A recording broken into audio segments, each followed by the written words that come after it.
Buenas tardes, el día de hoy nos encontramos reunidos realizando la socialización sobre la ley de Gayusa.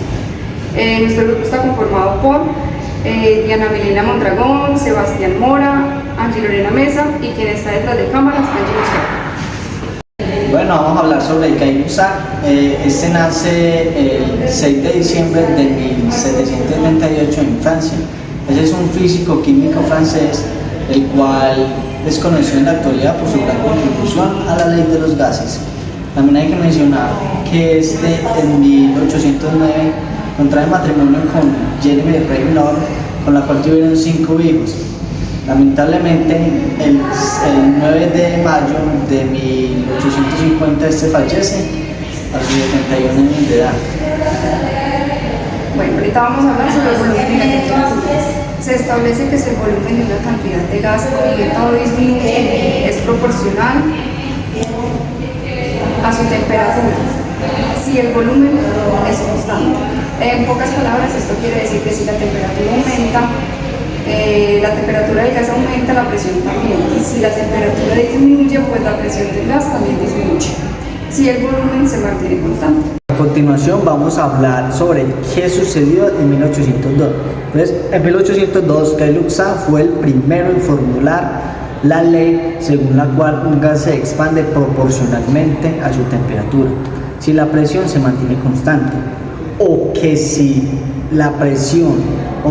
aumenta proporcionalmente su presión, si el volumen es constante.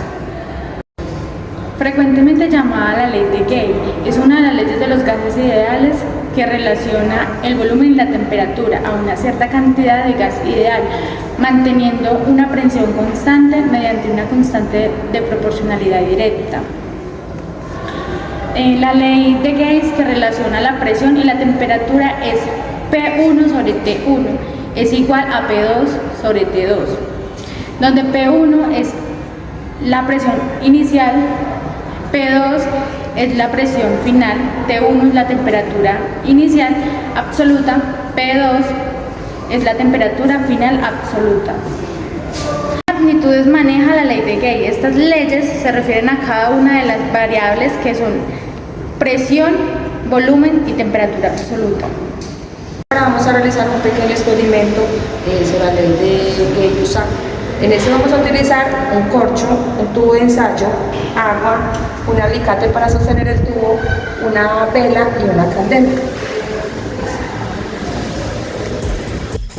En un tubo de ensayo se deposita un poco de agua y se tapa el tubo con un corcho.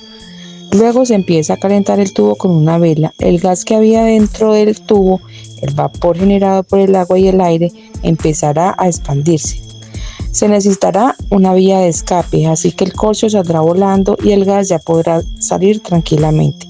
Al aumentar la temperatura, las moléculas de gas se mueven más rápidamente y por lo tanto aumenta el número de choques contra las paredes, es decir, aumenta la presión ya que el recipiente es de paredes fijas y el volumen no puede cambiar.